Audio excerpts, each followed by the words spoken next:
Radiant team's turn to pick.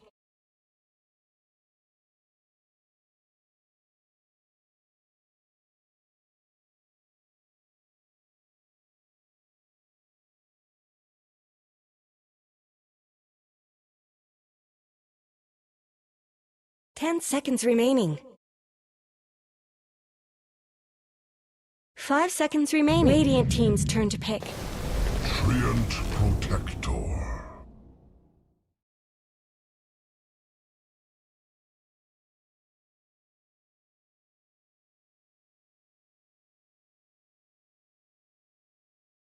Have that they've beaten already have been a little bit stronger, and you know they were the only team thus far to also take a victory off of the newly formed Extreme Gaming. You know, and it's not like there's weak players on that team by any stretch of the imagination. That's a team everyone was expecting to wind up almost automatically into the upper division. So YBB certainly a team that's looking to make their mark, and they're making it so far. Dragon Drop looking very good. If they win here again, the path is very easy for them going forward.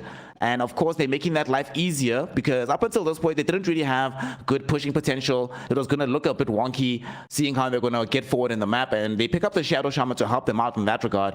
However, it seemed that CDEC also recognized the lack of pushing on YBB, pick up the Treant Protector. The base defense is now prepared. We're going to be here for a while, I think, if the tree has his way.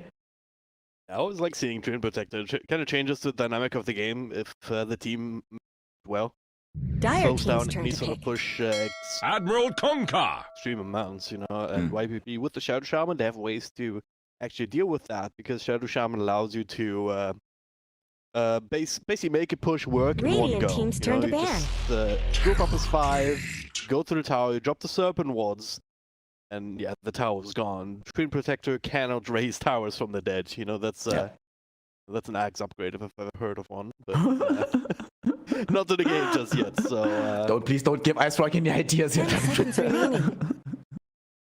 But yeah, we'll see how that one goes. Terrorblade and Conker side. It's interesting because this Kunkka could go anywhere. Like we saw yesterday, in fact, when watching the Western EU DPC, that this Kunkka hero can be played in a variety of different roles, safe late or mid. The same is true of the Razor as well. So I think they have a little bit of time right now on the side of CDEC to decide who's handling what, right? Is Xiaofu going to be on the Kunkka? Is he on the Razor? Or is there still another Xiaofu hero to come? What's MKS going to play in the safe lane? What are we going to be putting middle? Erstwhile for YBB, you know, it's a lot simpler. And, you know, you're already mentioning how their strategy for taking down towers will, in some sense, want to ignore the Treant Protector because they'll dump everything from the Shadow Shaman. Terrorblade helps out with that as well, keeps that push going. Also the kind of hero that right now, sure, you do have this Razor anti-carry on the side of CDEC, but it's not that easy to get to the Terrorblade and drain away all his health or all his damage output. In this game, I could easily imagine Bane just stopping him in his tracks, or Mars, you have to get past him pre-BKB, and that entire time, Terrorblade will be right-clicking you and the rest of your team. And of course, you know, later on in the game, we have things like Terror Wave that come out as well, make it hard for the Razor in that situation. So this TB, kind of liking how it looks right now in this game for young Lu here in the safe lane. And I do think that CDC, they don't have that much burst at present, like what Kunkka is their only source of somewhat physical burst, but even that, without the added lockdown that the rest of the team will need to bring to bear, they can't really stop the Sunder. If he buys BKB, he's no longer worried about Static Storm. It's feeling like a very good game for the CB, and CDC have a bit of pressure now to figure out exactly how to counter him with this last pick. Yeah, he has to worry about Static Storm until he gets at BKB. He's probably still wants a mount on top of that against the Protector ult or Dispels. But eventually, once Terrorblade has all of that, he's extremely hard to stop. So CDC, 10 seconds unless remaining. they can find some sort of miracle last pick here, that 5 seconds remaining. Game hard. They're on very much they're on a bit of a timer here, and even though they do have some anti-push / slowdown with the Treant Protector, they don't have the greatest push themselves.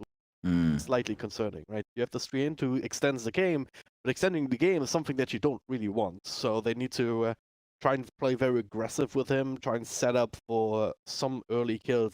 Need to keep the Terrorblade down, keep ganking him, trying to abuse the fact that he is actually very low health until he gets those items. So basically just outplay and overwhelm. Otherwise, I can't see CDC winning this game once a Terror talking about. Yeah, definitely. So We'll see what they do with this last pick. If they can figure it out for themselves, is it going to be some additional tempo? I actually wouldn't mind some additional tempo for themselves. I think like a Lina or a Leshrac would be... Oh, Lina's bad. They get Pango. All right, so that looks like the Xiaofu hero here. If that is Xiaofu Pango, then that would put, I would imagine, Echo on the Razor, and then MKS plays the Kunkka. I don't know. Personally, I'm not actually a fan of safe in Kunkka, so I'm hoping that that's not the case. But it just feels a bit weird to me to have Kunkka middle and then Pango in the off lane. You know, both of these heroes that I want to be on the map simultaneously doing stuff. I don't know. One thing this does give them, though, this is a lot of chaos, not just in the middle of the fights, but during arena as well. YBB won't have that insta usage of the spell that gives them complete area control. At the very least, Pango can interrupt that. It is better in the laning phase than what Kunkka would be able to do against the Terrorblade. You know, you can buy Maelstrom eventually, get past some of these illusions from Lu, but... I don't know. Yeah, but it's okay. I'm glad that Echo is not safe lane, but I'm still, like I said, I'm not really a fan of Kunkka mid and Pango off lane. And with Storm Spirit being picked up by YBB, this is if I'm right now, if I'm Storm, right, the Storm Spirit and the player Storm who's gonna be playing the Storm Spirit lol, I'm the happiest camper in the world. I'm like, okay, the only threat to my life here is this Disruptor. Outside of this Raptor, what am I scared of? I'm gonna buy BKB at some point. Actually, I don't even need to buy BKB in this game. I just best buy Yules and get away with that, and that'll be perfectly acceptable for me. This feels like a very free Storm game in a situation where CDEC don't have tools to be able to deal with him. They don't necessarily have the kind of hero as well that can contest him when he starts popping off. And to make matters worse, they don't have the late game either, right? So it's not like you can say, well, we'll just wait until our own carry heroes get to the point where they deal with the enemies. The TB Razor matchup, unless Razor's in the TB's face draining all the damage, TB wins that 100 times out of 100. They have ways to be able to interrupt that happening. Feels like YBB, I really think they have the outdraft here, Dragon Drop, and I think CDEC, they have a difficult one on their hands now. They're going to have to figure out a way to make sure that these lanes in particular go incredibly well for them. Very glad the Storm is the one playing Storm Spirit and not otherwise that would be very hard to cast indeed. But yeah, I think you're absolutely right. Pangolier, I think it fits what they need to do, but I don't think it's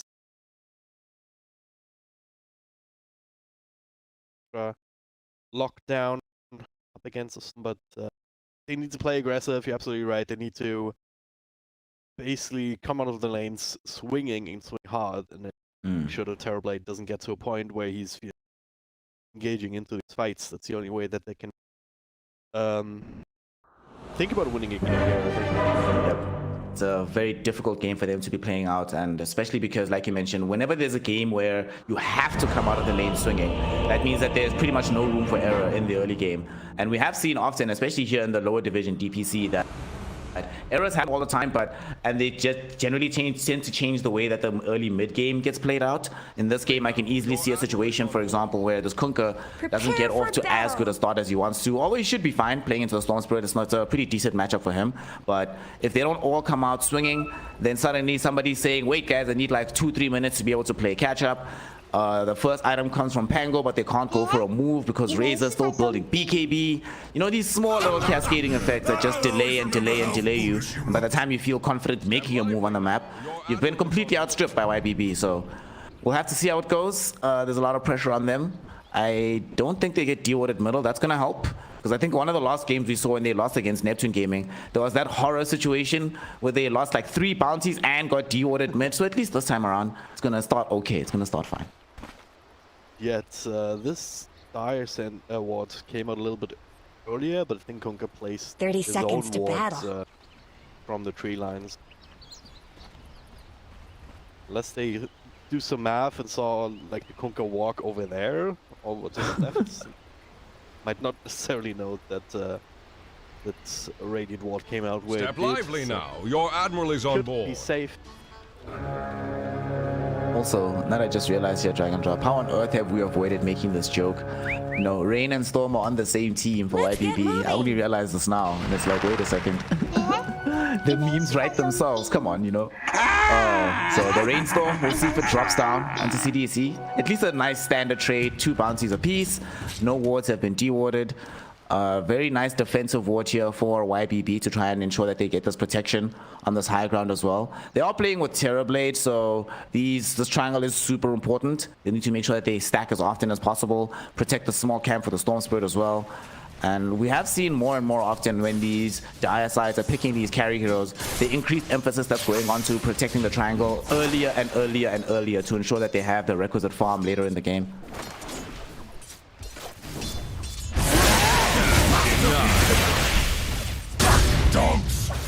So we just have this laning phase getting underway. Things starting off for now. As just having a small hiccup. Don't worry about it. Everything's okay. There we go. We are back in line. We're back in action. Nothing's wrong. One of the things I'm interested about in seeing is whether or not for the side of CDEC,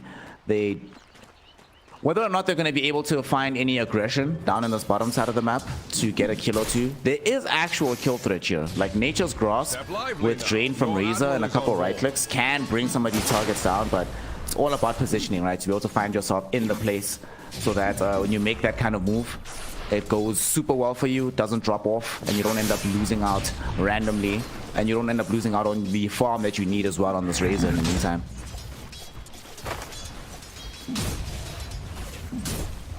All right.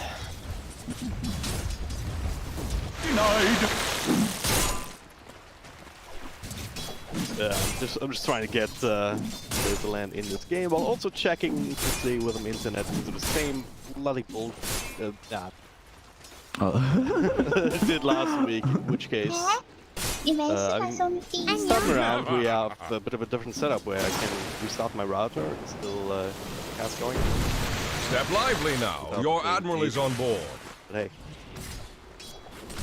could get that going, but I will do that. Get to. Yeah. For now, we do live in this online era, so nothing is perfect. You know, hiccups will occur every now and then. Still seems stable for now. Everything is fine. Everything is fine. And you know what's not fine though? You know, I was actually about to bring up this middle lane and say this is not fine. You know, Echo is having a bit of a rough time in this one. Struggling a little bit here against the Storm Spirit. And look at the CS differential here, Drag and Drop. Yeah, some of these are coming from side camps, but wow. Yeah, he just took the small Cobalt camp.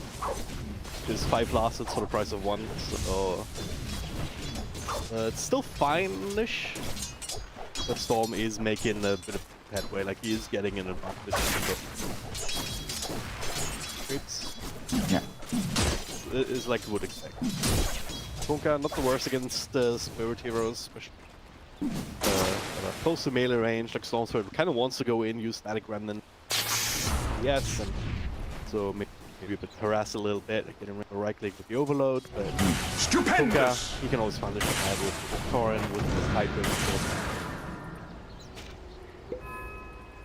Big Tide bringing enough out of it, but Storm, yeah.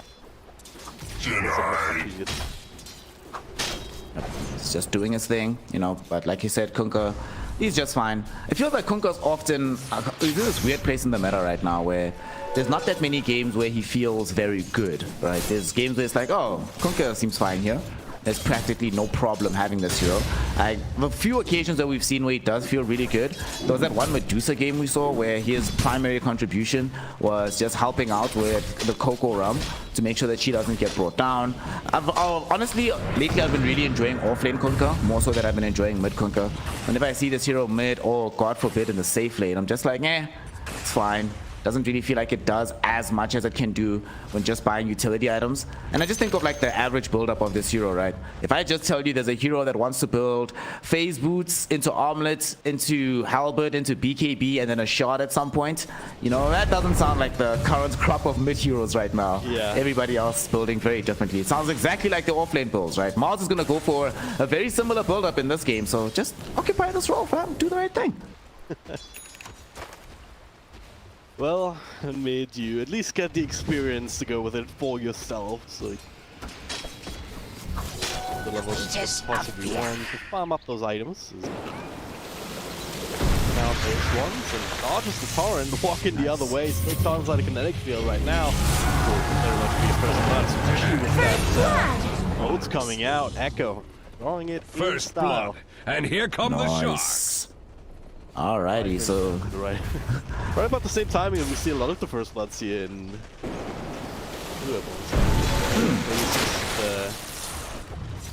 No, you're definitely right. Most of these first bloods have been coming quite late. It feels like the teams are much more concerned with making sure they get like early CS, securing bounty runes, and this first blood will come around this time when there's already rotations moving in from the supports around middle. So it's been actually quite interesting to see how much later and later these first bloods have been getting pushed. So another thing I actually wanted to talk about, right, and get your opinion on in this game, this Razor. He's going to obviously be going for these power treads. At some point, he wants the refresher, and he definitely needs BKB playing into the Mars, playing into the Shadow Shaman, and he needs to be the one to close down the Terror Blade and get past Storm Spirit. But is this a game where somebody on the team should buy him, or he buys himself a Lotus Orb and or Lincoln Sphere just for some assistance against Bane? Because it does feel like Rain is just going to be a massive spoiler to what the MKS Razor is trying to do in this game. Yeah, if you can fit that in, it wouldn't be too bad. Otherwise, you can rely on the Treant Protector kind of trying to stay run around the back lines, but then you'd have to keep the overgrowth. Cancel Witch, hit raid, or you just rely on the Pangolier. Like, someone's gonna need to deal with that. Disruptor, like, if you can just give vision and the glimpse. It's not a requirement, I would say, but it would be nice to have just more options. Dire's top tower is under attack. It's also great against the Shadow Shaman, of course. You have shackles on you. Radiant's middle tower shouldn't have to take this abuse. At least. It There's looks a lot like of Dire utility in fortified here. their structures. Storm wants to go for an Orchid, which he does. Oh, this feels like such a good Orchid game. All of these heroes on the side of CDEC want BKB, but they don't want it first. So, oh, we see the first arena of the game drop down onto Ignis down bottom. Treant Protector will end up taking a tumble, and Razor really can't help out in that situation. That is one of these very nice things sometimes when you're playing these offlaners. You see you have this ultimate as soon as it comes to a cooldown, and the support wanders into your range. Always feels quite nice. Ionet is going to be quite happy with getting the free goal to start the game with. When They're your master beating gets on like Dire's the Treant top Protector, tower. you know, you cut through so many trades at the same time. So you're not worried about him escaping. Are those cracks in Dire's top tower? Having that tree cut on the field. Radiant's middle tower could Very use some easy to help. beat, but it's pressured on bottom. Echo's actually made his way up top. The Steel One Are Tower those very cracks low. in Dire's top tower? No, Radiant's middle no tower similar is response on under the other attack. side. They got the kill and then they zoomed laning. Dire's top He tower loses has tower for free fallen. right now. Yeah, that Radiant's is middle Playing tower as could fast use as they some need help. to. absolutely one major drawback of the YBB lineup. They all need farm, they all need experience. None of them Not much good really want to be happening to making moves Radiant's across the bottom map. And I think actually that brings to mind for me why I think we see less Storm Spirit than we see a lot of the other spirits, even Void Spirit, the hero that we've both soured on. And I think it's in large measure because Ember and Void, just with a couple of levels, are very happy to move around the map and can still make something happen elsewhere and be quite useful. Storm Spirit absolutely needs an item or two before he moves around. Otherwise, you just zip in once, you're like, well, I've wasted all of my mana. Unless the entire enemy team is underneath the tier 1, ready for me to kill them quickly. It does feel like you need a bit more in the tank before this hero starts to be useful. And YBB with this on the Storm Spirits having Terror Blade as well. You know, Mars has had a decently good time, but he just wants to stick bottom. Because of how long it's going to take them to bring down the tower, he's somewhat kept away from making big rotations. As Xiaofu just brings down Rain. Bye-bye, quick kill. That's a nice freebie there. You know, and that's something that they're allowed to do now. They have that additional space to play with. Anytime a support wanders top, they can do that. Although for Ionet, he's always going to have to commit arena if he wants to be getting kills at this stage of the game, which kind of sucks. Yeah, it's not the longest cooldown, but For my DC one started to They're kill calls beating with on it. Dire's top tower. It's right around the sweet spot of 90 seconds where you don't mind using it if you get something valuable out of it. It's right there.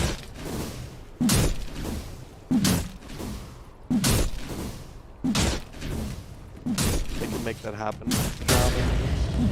worthy of a A bit god's further away praise. from level 6, so before they have to serpent wards, they're gonna have a big damage A gift from the tempest of battle. With part of Treant Protector here, you can press Nature's Graphs to kill the creep wave, and then you can heal up the tower. And this one's just not going to go down without a concerted effort. It's not like, oh yeah, just chipping away at it throughout the laning stage and then rotating the carry for a minute to down, like we did on CDEC. No, it's actually needs a big commitment here just because of... So CDEC maintaining a lot of map control. These towers, CDEC are gonna... The towers are basically asking anyone from YBB, what are we? You know, you have to commit for the towers. Ignis, okay. Well, it's a lot easier to kill Tick Tower if the person keeping them alive is just dead immediately, you know? So they get that quick kill, they get that quick grab, they allow themselves to pick up the tower as well. Although Storm still get left behind inside a Static Storm, they drop a bolt onto his face. Oh no. Oh no. Oh no. That was not supposed to happen. That was not supposed to happen. Not. Oh. Why did he stay behind? He stayed behind for this Cobalt camp, but looks like he got a bit greedy, gets caught out, finds himself dying, and you end up, you know, in a situation at CDEC where you'll take it, right? You get to kill Storm Spirit. Yeah, sure, you lose the tier 1 tower middle, and that's not really a great situation, but honestly, at this stage, right, with how things are going, anytime you get a big kill onto a core hero that delays them, knowing full well that they still need to farm, and knowing that you're a little bit closer to fighting on the map, because look at Echo's build here, Drag and Drop. Not going for Omelette, not going for the BKB or Halberd, he's going for the Orchid, so he's going to match the aggression of Storm, and Storm doesn't have... It's a lot easier for Echo to kill a Storm Spirit through silence than vice versa. Storm is not the tankiest hero in the world, so if they have to trade silences between each other, Echoes is going to be the one that wins that trade every single time, making life difficult for Storm in this game. I kind of like this, and they now have the double silence between having Orchid and Static Storm for themselves. The Radiant's courier has been revolutionary killed. build from What did that Cards. courier ever do to anyone? Certainly a situational one, and you have to be right, in this game it is extremely valuable. And also makes it that it's more, this item build looking more like that of mid here. It's concerning, it's still come in with a nice slow rotation, but visibility from the Mars. Yep. It's a fairly early blink. We sometimes see these come a little bit later after an additional +1 item, but it comes at the perfect time. Reigns also was trying to go bottom to maybe snack out Ignis, but they don't manage to find him. Very good situation to reveal the blink onto this Kunkka, who they were minutes away from smoking themselves on the side of CDEC to try to utilize this Kunkka's Orchid with Xiaofu having Rolling Thunder available. Stupendous. Being able to forestall that. Now you get to group up as your whole team around bottom. Although you know that they want to try and make some kind of smoke move, you have so many heroes nearby that you always have the ability for reinforcements to just stream in immediately. And they also now have level 6 here, Drag and Drop, so they can drop down these snakes at long last and challenge this living armor and say, let's see which wins, snakes or armor. I think, spoiler alert, it's probably going to be the snakes. Yeah. We're going down. Dire's top tower is under No one attack. else rotating in here to end this one, so we can snag up with 1 or 2 here. Meanwhile, mid though, that's a silence on one Storm Spirits. They have the good. Back into the Static Storm again. It should be dead. So actually, whoa! What the hell? What happened to him? Whoa! Back there, good Nightmare. He's still alive. Stop turning this around. You know what happened to him? You know what happened to him? The very, very sad plays that happen when you have Disruptor and Kunkka on the same team. He got glimpsed and X'd. Yeah, so he got glimpsed into the Static Storm, then he got X'd out of it. I was wondering, it must have been an X, but there's no way his team was there. But yeah, Kunkka's not on his team anyway. Yeah. What? Oof. Yeah, it happens. It happens. It happens. It does happen. Dire's middle tower isn't going to That's a last huge long. deal, because they will have that kill for sure, and if they get that kill, it's very likely that they can follow that up by sieging onto the tier 1 tower as well. But not being able to get it, having to contend with the fact that you've used all your ultimates in the attempt, failed to get the kill, now you have to back off, right? Because the potential is always there for Storm Spirit to get a little bit of regen from a bottle and then turn a fight with this Orchid being available. Sadly, it doesn't end up happening.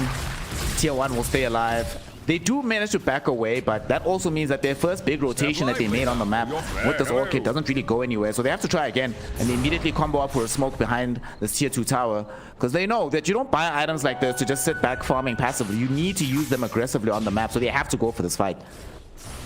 Another static storm available here. They could catch both supports. It's just time for Lu to actually back off here. Big prize. Back to the counter initiate here, right onto the Pangolin. A bit of extra control, and they cannot stop his ultimate. That was the next storm here. The Captain Green Script catching him all inside the boat, inside all of the ults. Bursts down the support after all. Okay. Overgrowth in the middle of that too. That could have gotten much worse if they burst the Pango. That is one of the best fights that CDEC could possibly have taken. Not only do they find the target in Lu at first, and he backs away and he comes back, but when he returns, he brings his supports. They think, you know what, we should have the overload here. We're bringing in a Storm Spirit with a double damage rune and the silence. We're going to come in with Terror Blade. We have Mars in the offing. We've got the Fiend's Grip out onto the Kunkka, but Static Storm puts paid to all of it. Allows them to get off the Rolling Thunder on Pango. Allows them to counter the play for Mars. He has to back away from the fight. Mars actually end up dying here. Silence up by this Orchid down bottom. Come on, man. Level walk, bull walk, that's not gonna save you. Or it might. Tidebringer Cleave goes the wrong direction. He blinks away, but he blinks into Xiaofu. Xiaofu's like, thanks, fam. Here with the shield crash, does get the kill. He also clips back Raid into the torrent. This time, there's no X to save him. And Xiaofu with another shield crash sets up for another kill. It's 2 heroes down bottom that they win again. And CDEC, that's the best part about all of this Dragon Drop, is YBB are playing with Lu still being in the area. MKS is completely off somewhere else, doing his own thing. He's been farming by himself. He was top, he came down to this mid lane, has completed the BKB, has Falcon Blade, and probably gonna start queuing up this young refresher orb so we get the double Eye of the Storm. And this is great. This is the kind of progression you would love to have on your Razor, especially when he's 100% not involved and your team is still progressing sheerly off of kills for Echo. Good point, like Razor, yeah, where the hell was he? He was not there at all, just doing his own thing. Turn back, make that realization. After winning team fights and getting these big offs like a Moxie doing great work with the glimpse there, working overtime. Your Admiral is on setting board. up the Mars kill, but then also to follow up on the Bane. Yeah. Actually with Mars also jumping into Xiaofu, just shooting at the What Spirit sort Vessel. of prize It's always is great. this? Yeah, they're keeping the pace high, which is again exactly what they need. Storm also in a lot of trouble here, just doesn't know it until every second, and trying to make the same mistake twice. First down this time. Dire's middle tower Not isn't enough going to to save last him long. there. He needs that DKB, but it's still 900 gold away. You can see that CDEC have recognized that the flaw in their last plan of killing Storm was utilizing X second and then Glimpse first. So they switched the order up. Every single time that they've gone in, Echo's been the one to utilize X first. You know, sometimes you need a mistake to be able to learn from and grow, and clearly it has helped them. They get the kill on Storm, tier 1 tower's already been taken, and this map is slowly but surely starting to seem very CDEC favored. They're about to get this BKB for Echo, so he's going to be prepared to fight much sooner than the Storm Spirit is. And, you know, eventually Terrorblade does become this massive threat in the game, but right now he's not really that scary. They can still run him down despite the amount of gold that he has. Even having this Manta online does mean he's not susceptible to being orchided, but nothing he can do against the Static Storm. Very little he can do against Rolling Thunder from Xiaofu. And we also love this build that Xiaofu's gone for. Getting himself the Spirit Vessel, the combination with Spirit Vessel and Orchid, it's a lot of damage in a very short span of time. Oh no. Out, but Moxie got there in range, but hey, the turnaround, the whip, the circle was committed. Should kill him disrupted. It's just a Razor up here by himself. He can't DKB and DKB and fighting against Storm. He's dead, but it was a bait into the Fiend's Grip here. That is a kill, and now Bane pulled up, X back, nice boat dodge. Actually, but only delaying the inevitable. Make sure that he's the one being focused with Terrorblade. He needs the Manta, he needs the Sunder something, and he cannot get it. He needs Sunder's Fence. Oh no. If you want to stay alive, Ignis very wisely staying out of range, out of vision. That was quite the fight. That was a very, very wild fight at the end, and CDEC definitely come away the better off for it, right? Being able to utilize this Razor in this position where he gets forward, he thinks he's looking to die, but he just stands his ground, turns around, gets up all the damage that he needs to here, drag and drop. And the rest of the team from YBB, they come in looking for revenge, looking for a way to save him. But that's just not going to be what ends up happening. At the end of the day, he ends up losing his life massively. And we see here in this replay that things just went crazy as that fight went forward. And unfortunately for them on the side of CDEC, they will find themselves, or fortunately rather, they'll find themselves having gotten yet another good fight. Echo gets involved. Echo gets the kill on the TB. And we're seeing now the power of this early BKB. If Terrorblade is the only one there, can't sunder through Magic Immunity. Just has to stand there, watch and be like, please let the BKB end, let it end, let it end. But it ends too late. All right. Coming out as I'm not the only one having issues. Ostensibly not. Yeah, we can see that our feed brethren sometimes having problems as well. These things do occur. Game is hard, man. Game is hard. Yeah. Right now, though, the game is not hard for CDEC. You know, game's going pretty well for them overall. They are enjoying practically everything that they're doing on the map. There is no fight that they've taken where they've really felt second best. They've delayed a lot of these timings that come in from YBB. And they've made sure that Storm Spirit hasn't had the free game that he was hoping he was going to have, you know. We were talking about how the only threat really is the Static Storm. But Static Storm has proven to be a pretty big deal so far. However, now that he does have BKB, hopefully that is going to help him in that regard, make life a lot easier so that he doesn't encounter these problems all the time.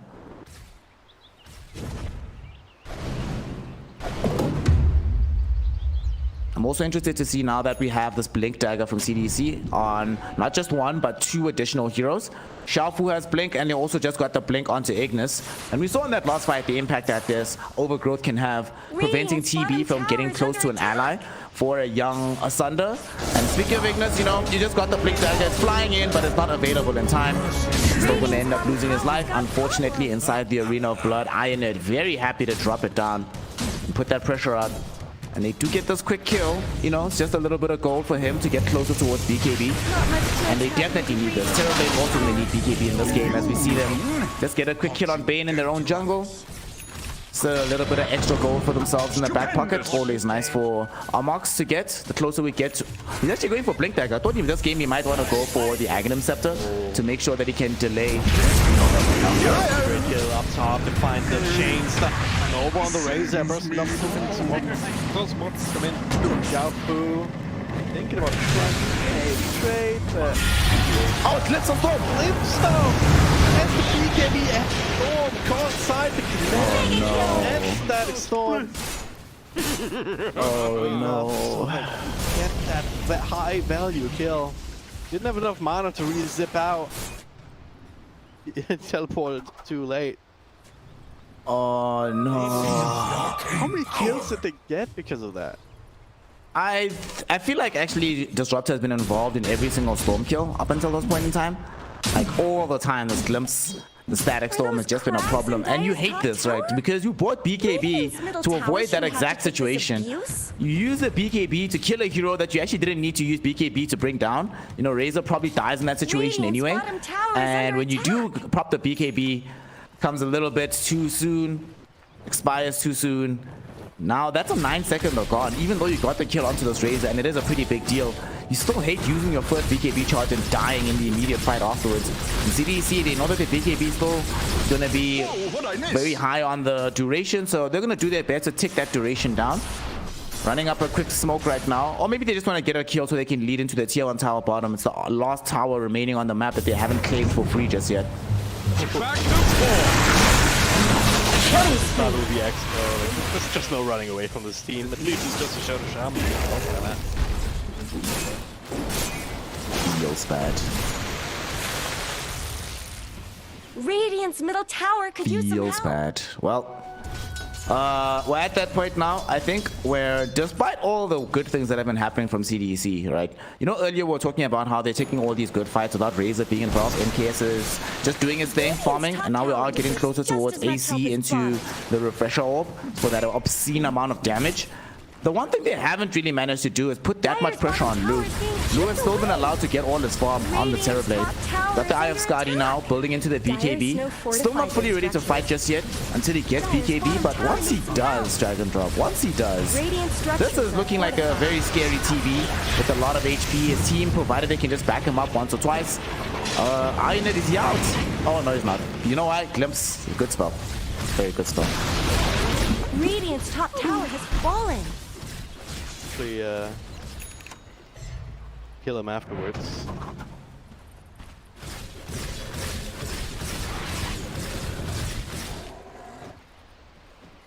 Very weird things happening here on my connection.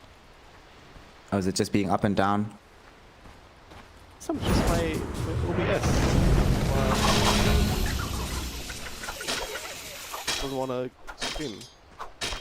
Oh wait, is it? Oh snap! Ooh snap! I wonder why. Wait, is it like not streaming at all, or is it just jittery? Streaming at all. Oh god. Now it is. Yeah. All right.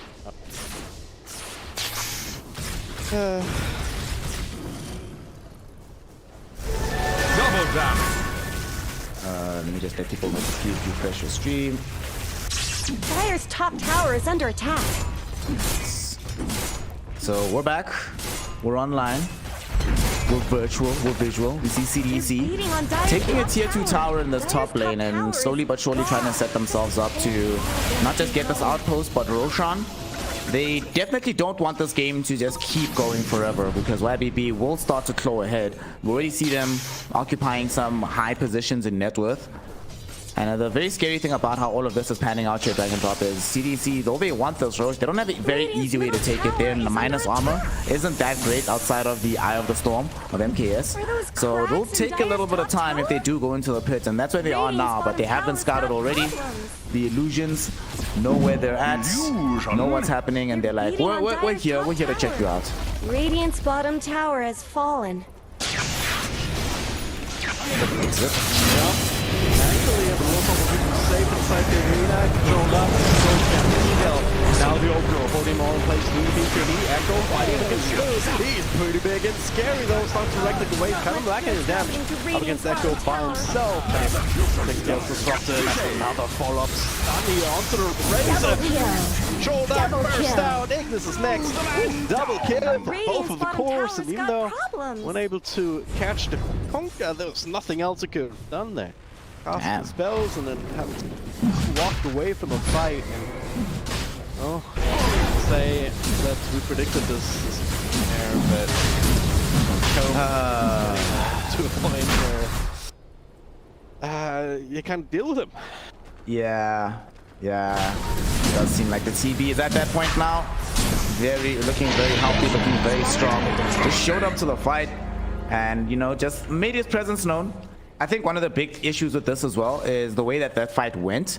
Is Razor was expected to do, I wouldn't say a lot more in that situation, but he couldn't do what team needed him to do and quickly close down Lou. Instead of getting this refresher, we might be at the point where after he finishes HC, he needs to consider buying like a blink dagger or something, even a swift blink, just to get close enough. Otherwise, Lou just free this game, 100% free. Going for this Chrysalis next.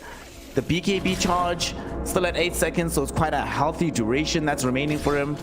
Just life seems so nice. I would love to be in Lou's position right now, but all he needs to do is just keep going. Doesn't have to change much.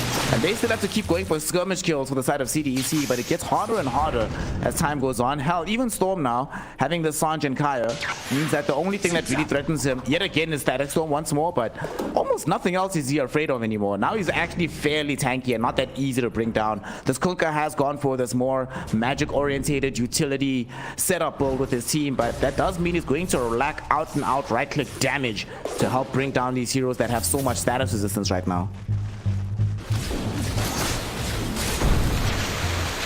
Razor is working on that refresher still. Went for detour for the Assault Corrupt, which is also a great item, but I'm not sure if it was the right idea. Again, this refresher is so very powerful on this hero. Yeah. That would have solved the damage issue though. AC of course also amps that up eventually.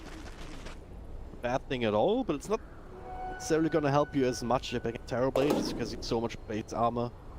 -5 doesn't actually mean as much as it would. Yeah, It is something.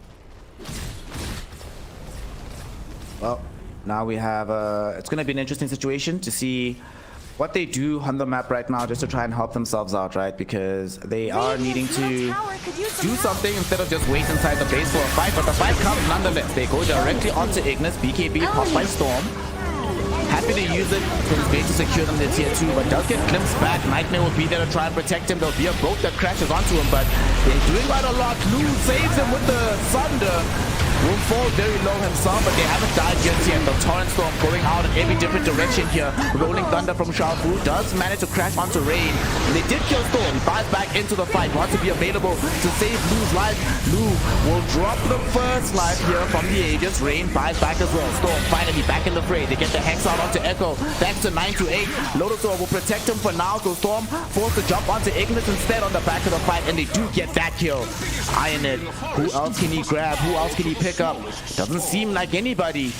They're going to be forced to back away here. A ton of buybacks expended here by YBB, all to protect Lou's life. At the end of the day, it's 2 for them, 1 on the side of CDEC, but it's a massive team fight victory for the lineup that was falling behind at this point, but they made a huge splash, pun intended, with the Conquer getting active in that fight with the Torrent Storm. The wages of fear. Yeah.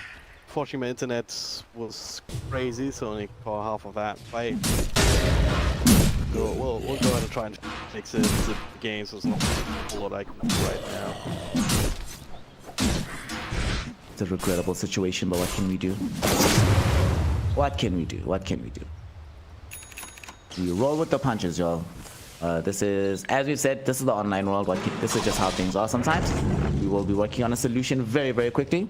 As right now, YBB still ahead though here, Dragon Drop, and still wanting to try and make sure that they can maintain their position on the map. Having taken 2 tier 2s, you take the outpost from earlier, you lose a big fight, but it's not the end of the world, right? You can still go from this position, recover, and make sure that you come back and still win the game and utilize the lead that you have, especially because Terrorblade did not die ultimately. Still stayed alive, and they're going for a jump middle, but Kunkka X themselves back. There's no way that that kill actually happens. The cool thing to do as a Kunkka, relatively safely. It's kind of place where you X yourself, walk up, kill away with type. Now, the only real counter to that is Yule Scepter, and Iron actually has one of those. Worth keeping an eye on if it doesn't BKB and the Yules comes out at the same time. Is he have the time mode where these Yules, while the automatic take back becomes? Of course, it'd be self out early.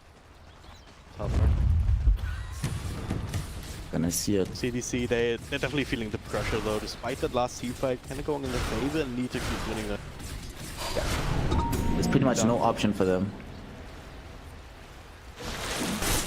Let's see where this goes. Will they find anybody? It doesn't seem like they get anybody off of this. Yeah, this one's gonna be fine.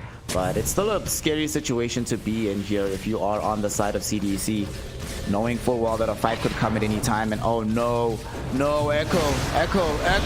Will the X save him? Yes, it will. Okay, it's fine. Use okay. the creep. A Moxie? Okay.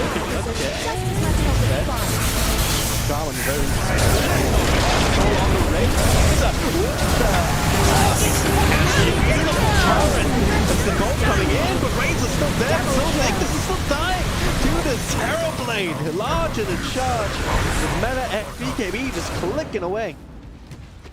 They do lose. Very bloody affair for both sides. Enough for YBB to still get this tier 2 top by the looks of it. Yeah, they'll definitely get it. If Lou is alive, they can do pretty much anything that they want. He did so much in that fight. Unfortunately, they do still end up losing the Storm Spirit, and it is a dieback because he bought back in the last engagement, so he's out of the fight for a very, very long time. So that does mean that YBB will be forced from going high ground from the situation. Kind of have to retreat with Lou, but more and more here, Dragon Drop, we're seeing that this TB is sort of indomitable, can just stand his ground, and they can kill Storm Spirit. They wait until that BKB is down, that hero can be vulnerable, but otherwise, pretty much doing exactly what he wants in every aspect of these fights. not caring one whit about what the rest of the map cares or what the rest of the map is doing, what anybody else in the team is trying to target him with. And I think they're also already starting to run into some issues here with Xiaofu, in that the Rolling Thunder is still an incredibly effective spell in these fights. We're still seeing a lot happen whenever it does get utilized, but sadly, it doesn't really seem like Xiaofu is still keeping his own impact in these fights up very highly. Like, the Rolling Thunder is not that disruptive when there's 3 BKBs up. He went for this more utility-oriented build, the Spirit Vessel, so we do not have access to like a Maelstrom or anything. So Swashbuckles also don't do that much in the middle of these fights either. So a lot of this damage is really limited that CDEC needs in this engagement, and that does mean that MKS doesn't really have an option but to always rush headlong as far forward as he can, because nobody else can do what he's doing in the engagements.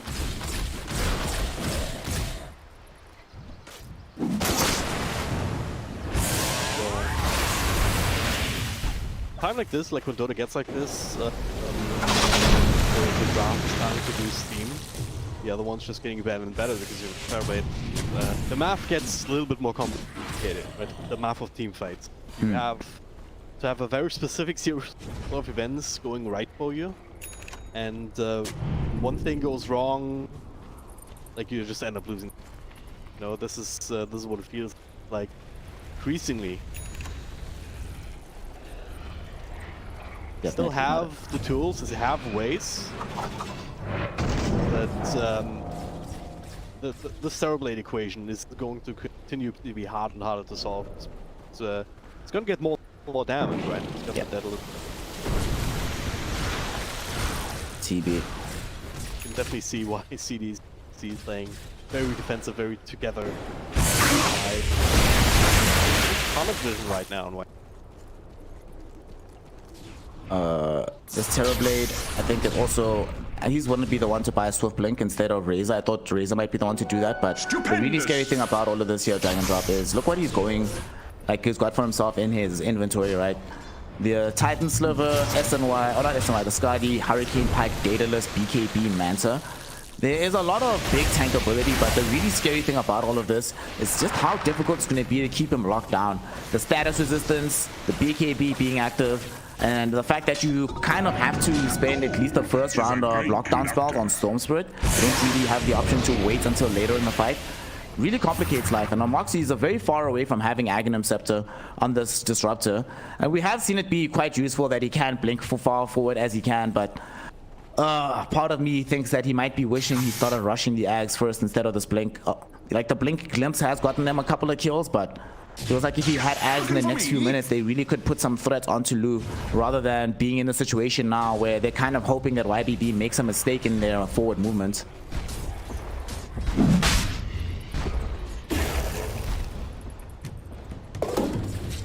Licking away their own crease, but they don't want to get too far away from this Roshan either. I mean, this is the second one in the game, ages of the free shot available.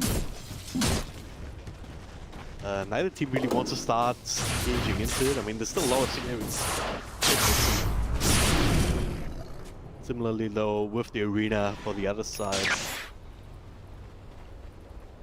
So we're in a situation where both sides kind of want to start it.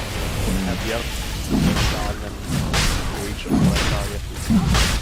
I mean, that's always the best thing, right? When you get your opponent to be the ones to do the move for you, and they're the ones that might take on all the risk. You just get to reap the rewards. But YBB, they're like, well, there's another way you can do this. We can just kill all of them, and then that way Roshan will be very easy to take as they go in. Double damage rune on the Storm Spirit right now. This is a very scary thing. Oh, they found the jump. They found Kunkka. Oh no! 9 to 8 activates BKB to make that jump. They got down this Observer Ward, and now Xiaofu coming in, Rolling Thunder. They buy back on Echo as well. They're running down onto Raid, bringing down this Bane very quickly. No buyback available for Storm. Jumping onto the back end of the fight, finds Ignis. There will be no Treant Protector, and now the arena catches MKS and Echo. BKB forced out of MKS, but Lu is here with the right-click damage onto him, onto Echo. Both of them will die. Neither of them have buyback. And they also managed to found Xiaofu as well. It's a triple kill for Lu. And now they might not even want this Roshan, because suddenly they realize that with 4 heroes dead, at least 2 of them they know for a fact will not have buyback. So that means that they have the path to the high ground. And once they see that only Razor's buying back, they might just go for the jugular here, Drag and Drop. Radiant's middle tower could use some help. Dire structures are fortified. They know that Radiant's middle tower is under attack. Where did Radiant's middle tower they go? figure as well. Razor buying back. This is almost going down. The blue flicking. This is Radiant's nothing. middle barracks have Yep. fallen. I don't think they can fight this without the other two force. Radiant's middle tower has Over. fallen. Nope. Radiant's Game defended. middle That's just how it ends. That's just how it ends. That's GG. Absolutely no way they can come back from this. Game is done. Over.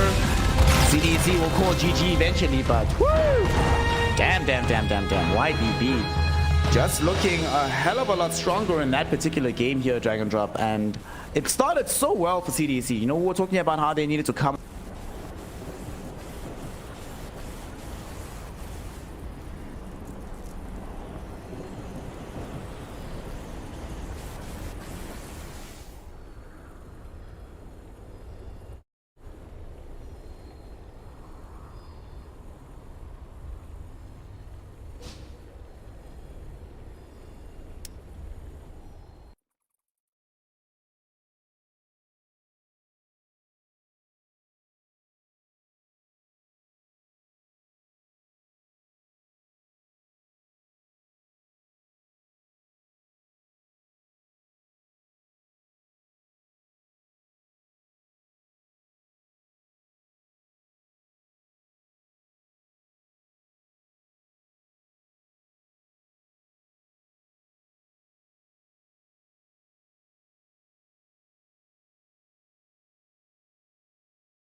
Radiant team ban.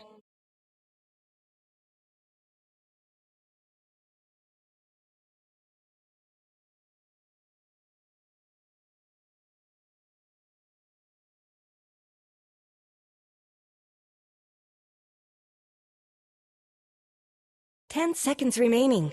Dire team ban. Radiant team's turn to ban.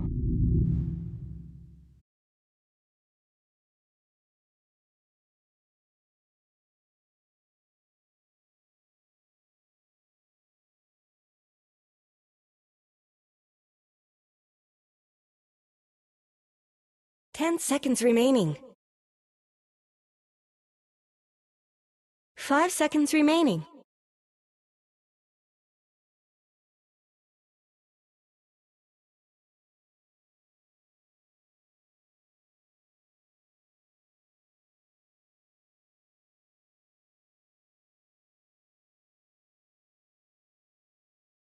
Dire team's turn to ban. Radiant team's turn to pick. Dire team's turn to pick. Razor.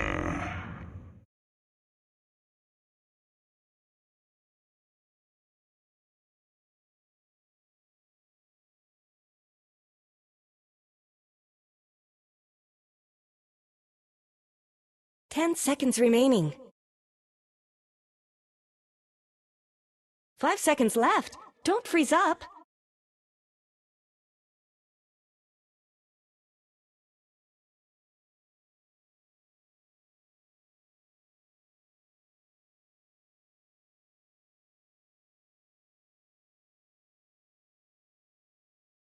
Dire team's turn to pick. Radiant team's turn to pick. You stay alive in the fight to really take advantage of that. So it was not enough, and I think this is where they Radiant team ban. need to stop. So if you have a more even draft, I think CDEC have they've proven Dire that they know team's turn to ban. how they should be Radiant playing, team's turn to what ban. timings they need to hit. So if they have a draft that actually works and it doesn't get countered in the timing, then We'll have to see if they can make that happen, though. I think, like, I like what you're saying there about, like, they understand what to do, right? And for me, 10 this seconds opening remaining. 2 picks sort of gives credence to that idea that Dire they team understand that where they were strongest in that previous game was in the earlier portion of things before they got really stuck into the proper mid game, where the Terrorblade, obviously for Lu, just went crazy. So they go for Nyx Lina, ensuring that they have another good laning phase for themselves, but also make sure that when the laning phase ends and they start participating 10 in that early seconds mid game, remaining. they have more tools, right? In the previous game, of course, they had the Ox Radiant team Disruptor ban. to help them out in this regard, but Nyx Assassin is a bit more aggressive of a hero. You know, you don't need to already be ahead for this hero to become effective for your team. So I kind of like the idea that CDC are at least starting to approach this by thinking, you know, let's not even bother trying to challenge them later and later. Let's go Dire team all ban. in. We were already pretty all in game 1, but let's double down. Make sure that we win the laning phase, and from there we can just start to bully them all across the map. Because I think that's part of the issue of game 1, right? That they eventually ran out of opportunities to keep that bully job going, and YBB just stopped being afraid of them after a point. 10 Dire seconds team's remaining. turn To yeah, pick. so stop being afraid. They were the ones initiating the fights themselves, right? Tell that was the case. Going in on Storm on the back of our unit's mass initiation, you know, down. Not just the random support, but they also found Kunkka a 10 couple of seconds times. remaining. By Razor as well. There was some shenanigans in the 5 top seconds lane at remaining. times. The Razor was kind of alone and then got caught out, turns around, gets a storm kill. Then one by one, more heroes come in from both sides, and it's an Radiant team's interesting way turn for a to team pick. fight to Treant Protector. Yeah. Treant. Okay. All right. So they still feel like the Treant, they feel like it wasn't a problem for Ignis. And to be fair, Ignis actually did do a pretty good job with this 10 hero. He seconds stalled remaining. the game for quite a while, especially in that bottom lane. We saw some really good usages of 5 overgrowth, seconds remaining. which turned things around and ensured that they were able to actually get kills on heroes like Lu. And they also had a situation where just by having the tree, they had somebody to run forward, break smokes, be this beefcake, tank up some spells for them. So I think this of all the heroes that emerged in Game 1's draft, this is probably the one I have the least problem seeing again here from CDEC. Yeah, the Tree and Protector from Radiant he team's was turn doing to the job. pick. He was maintaining map control, extending the game, keeping these towers alive. But the problem in the last game was that it was the exact opposite of what they needed draft, right? So I would presume that they would. I mean, the tower blades 10 banned seconds out, but there's remaining. still plenty of other late game carries here for YBB to pick up. Mm. If they, with 5 Razor, seconds the remaining. Bad Rider now as well, they might be the ones who want to switch up the pace a little bit, try and go early. Dire team's turn to pick. Together, they need some really solid tower push if they want to make it work. They don't have the late game insurance, because what's to stop now CDC now from saying, hey, we've got a Tree and Protector. Time it's on ours. Like the timing could be on our side if we just pick up here or some. 10 seconds remaining. Absolutely. It's a 5 problem for seconds them at this remaining. point, right? And it's not one that has necessarily the easiest solution to come to bear. So they'll definitely have to work hard to try and make that happen. What do you make of this Clockwork Hero? We saw this yesterday with Team Secret, I believe. Puppy played this. I didn't like it, but it did its thing in the game, I suppose. One thing I love about the Clock in this game, though, is Clock, one of the best heroes at being able to crash down onto Lena, but Clockwork is he makes this game so much easier for the Batrider, where he's the one that can either scout out the vision with the rocket flare, he's the one that's jumping in to push targets back into the Batrider, or he's the one jumping behind the Bat to make sure that their lasso drag away doesn't have an immediate counterplay coming in from CDEC. So this is interesting. This is a very intriguing pick, I think, here with this Clockwork Goblin. Do you like it? Do you feel like it actually helps them out here for YBB, or is it a little bit too greedy here, given that this hero does seem to require a lot to be functional in this current meta? Yeah, it's a good question. I always like seeing Clockwork. Data, it's always potential for shenanigans. A good hook shot can just make or break the cogs. Rating out these fights. Radiant team's turn to ban. Should work well together with the Bad Riders too, because you can kind of hook in, catch someone inside the cogs, but you still have a hero that can fly into it and do. Yeah, if is gonna be too tricky to use. 10 It seconds depends on how remaining. he Turn to plays, ban. right? I mean, if he can, he's also quite annoying in the laning stage. So if he that, make sure. I'm assuming the board here. Make sure that his core can farm and. I can see him working, but 10 seconds remaining. he does offer a lot of control, but he does not offer Radiant team ban. done. CDC go Morphling here for MKS, a much more traditional right clicker. Razor always has a hard time keeping track with Morph.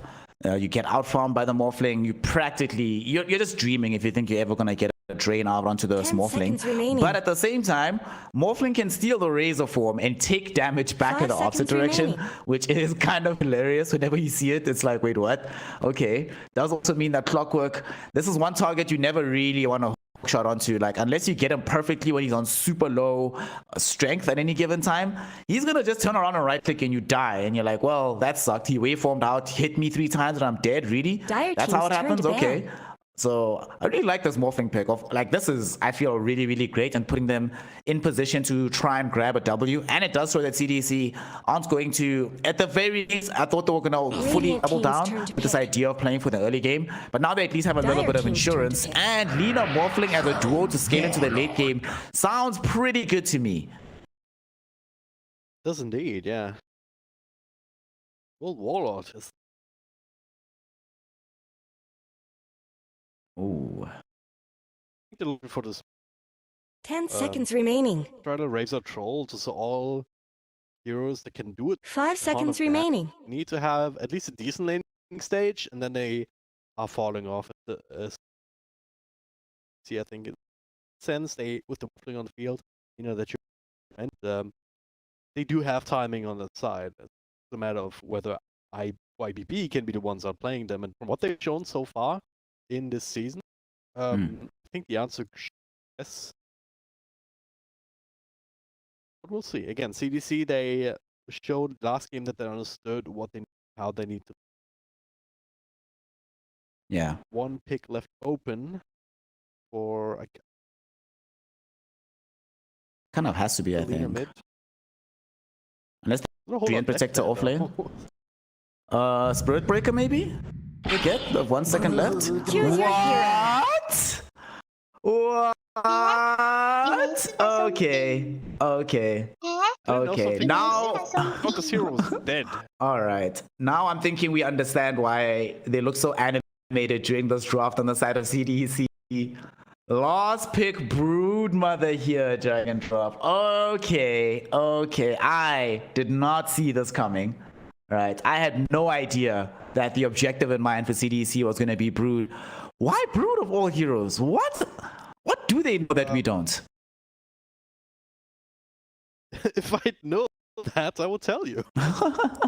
I'm trying to wrap my head around this. So, first remember what Brood does now, because the spiders are the ultimate still, I believe. The big patches, and then she. But I believe her incapacitating bite passive was kind of broken. Right click trade. Be good against a troll. There. This is so bizarre. Troll goes better than Fury has to deal with the spiders relatively.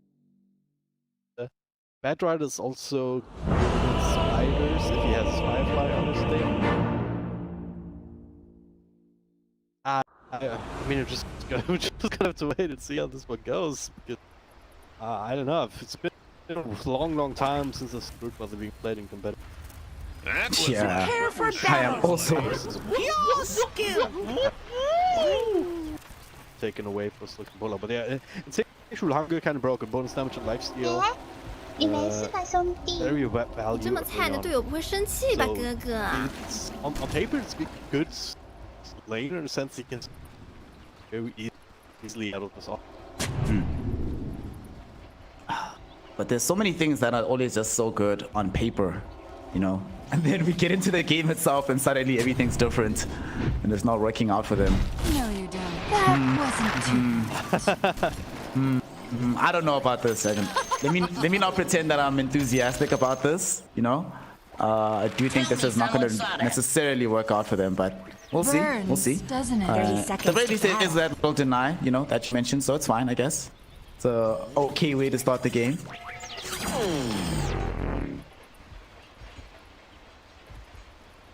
I mean, what it does do for CDC, like you have to treat protectors, you keep your own map, keep your own towers alive, so you keep control of your own side of the map.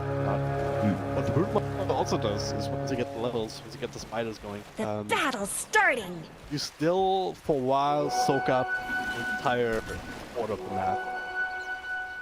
Yeah.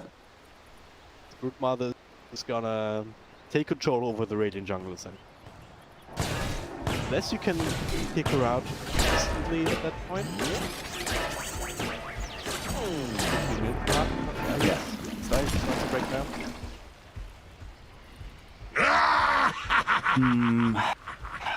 I don't know. I'm not very enthusiastic. I'm not very enthusiastic. We'll have to see how it pans out though, as early on, we see them off to a decent enough start here.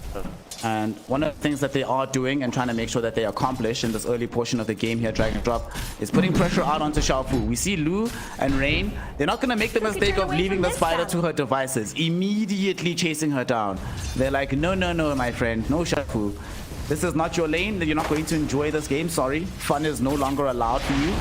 And, you know, for Xiaofu, the first couple of levels, when we have seen these Brood Mothers in like the last 6 months, year or so, not often the best, you know, he's only about to really get a little bit better with the bonus levels of 4 and 5, but as long as he survives at the beginning of this game here, like you mentioned, he should still be good for that takeover attempt. And having these two heroes here in this off lane between the Nyx and the Brood, it feels like it's quite difficult to kill these heroes, and after a while it stops being possible at all.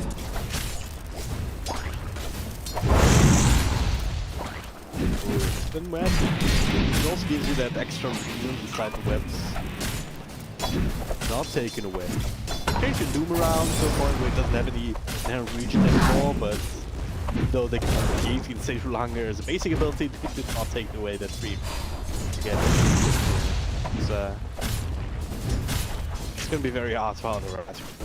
Rain pulls them out of mana, but Jiaofu is sitting off health. Now he has the Insatiable Hunger. I'm not gonna be able to harass as the levels Radiant's come in. courier And has been Foxy with killed. Boots able to run down the courier, so Lol. some extra free gold for you. Just some Nyx Assassin things, and in the top lane, we're already seeing some bad rider things as they had a wave. So I mean, look at the contestation for where these are right now, pretty deep in, and 9 to 8 actually might be in a dangerous position. Let's get forced out, does manage to walk away from where MKS is. Alright, it's cool. Everything's fine, everything's okay. Nothing is going south, nothing is going awry, you know. I have no complaints. This will be a double wave, basically in front of the Radiant. Pretty good fun. Yeah.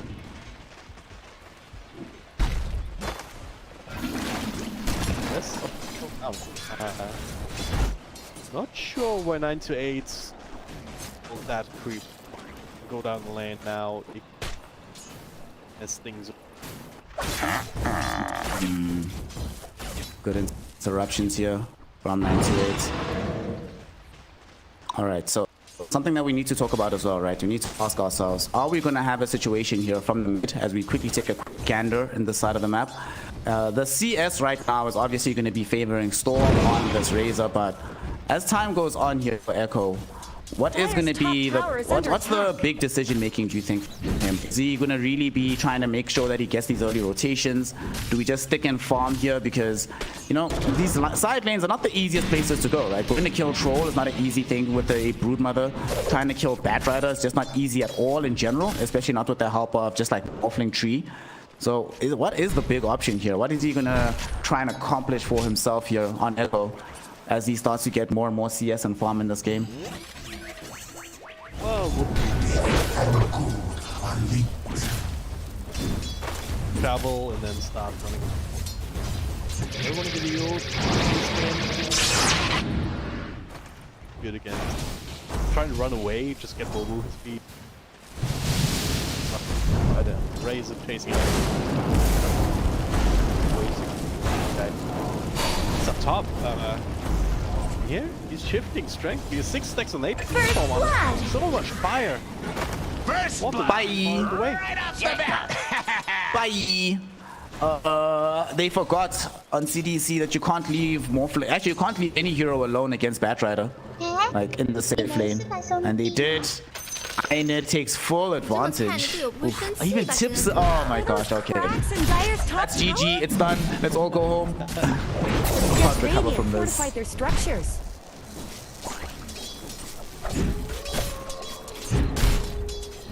What a regrettable situation. What a kind of death to get there. So from that position, from that scenario, I'm kind of anticipating that what they need to do from here. Obviously, they're going to try and make sure that they keep the protection on Morphling at all times and not really ever leave him alone again. But now it does put a little bit of map pressure onto them for CDEC, because in the event that people need help also on the map, they're not going to be available to provision it. And now that Ironhead has gotten that early kill, they don't have the same compunction to make sure that 9 to 8 stays top. He's allowed to move out on the map. You see him now chilling, sitting behind where Echo is in this mid lane. Prepared if needed to jump in if Echo does extend too far forward and then push him towards the Razor, but the fact that he doesn't need to here does give them so much more space, so much more freedom for their ability to keep farming on this Batrider top without interruption. He's gonna get massive levels here, Dragon. He's already level 5. Radiant's middle tower shouldn't have to take this abuse. It's 98. Right now, in a situation where he's gonna be in between Echo and a Moxie. I think he's gonna end up taking a tumble here. He's trying to make it hard for them, but end of the day, there's no option. 100% death there on the clockwork. Loses his life. Not a great situation to end up losing your life there, but you know, you at least made sure. Did he take the bounty first? He did. At the very least, he does prevent Echo from getting regen, forces the Lina back into the base. And this is time when Razor not only got to sit in the lane, not having to leave, but also going to get bottle refreshed by 9 to 8 as well. So certainly still some premier support play emerging here from this Clockwork. You're not too worried about dying on the 0. It's kind of what you do. Your strength here is, oh yeah, he's pretty tanky and whatnot, but yeah, it is what it does, just because making these games, especially if you can slow down someone. Exactly. I mean, it doesn't really need help top anymore, so it's nice. It's very easy successful they just take over this for the not so waste.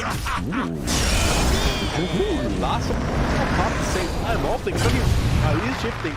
There's 7 stacks of napalm on him, and one more click will do it. 2 more, 3 more. Got it. 2 more. What happened? He also got Dire have fortified the structures. as well as Ignis. Forget that Dream Protector hitting pretty hard. Dire's bottom tower is being chipped away. No slouch at all in the damage department. He does manage to, if it's any other support but Tree in that situation, Ionit lives 100%, but because it is Tree, the right click's more than enough to kill.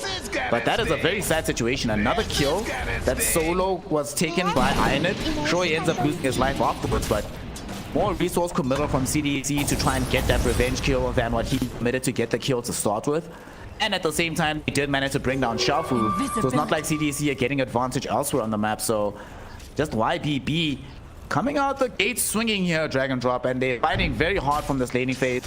Early kills, a ton of farm onto Lu as well. And this is fine. It's one thing if he like in game 1 playing catch up, but they need to kill him. And that's why Echo down bottom. They set up with the Impale from a Moxie. LSA with their Laguna Blade follows up very soon after. Quick burst, quick kill, and they needed that so badly. They could not afford for this troll to keep having the game that he was having because he was on track for a 12-minute battle fury here. Radiant's bottom tower. That was very scary. Like, Someone better totally help Dire's middle tower. Troll battlefield. I did that for a while, and every single time they still got the battlefield. And they just owned the game with so much money. So it's Radiant's bottom tower's got on pace for a good time. He's still sitting near the top of the net worth chart. The only one who's ahead of him right now is his own teammates. It's not Radiant's bottom tower is under attack. Lightning hero this time around, but Killing spree. Bye. Punished again, playing too aggressive. Not much good's happening to Radiant's bottom tower. Yep. Radiant's bottom tower is no more. Now they Troll also in a Radiant structures are fortified. Comfortably sit in the jungle even without the battlefield. Can you get this kill top? They got him. They got him. That's what it takes though to kill Batrider at this stage of the game. Like it requires a lot of heroes. 2 is like already pushing it in terms of what's viable, but 3 is the minimum where you're like, okay, we guarantee to get this kill. Big play to get, especially since they've just managed to make sure that MKS finishes the full Falcon Blade. It'll be coming in. Now we can farm both the lane and the jungle a little bit easier. Get some catch-up potential towards where the Shoal board is. As you mentioned, Lu is still doing really, really well in this game. His build is going to be the Battle Fury. You were expecting that this KS Morphling presumably goes Manta this game, unless he wants to go straight E-Blade, but I really like having the Manta option versus the Batrider, at least for that 1 split second where you make him decide where the lasso can go. Speaking of lassos, coming up middle. No, it's not because of Moxie. There with the Spike Carapace into the Firefly, interrupting the Batrider, throwing out the Impale, and yet again, the combination of these 2 heroes gets them a core kill for the side of CDEC.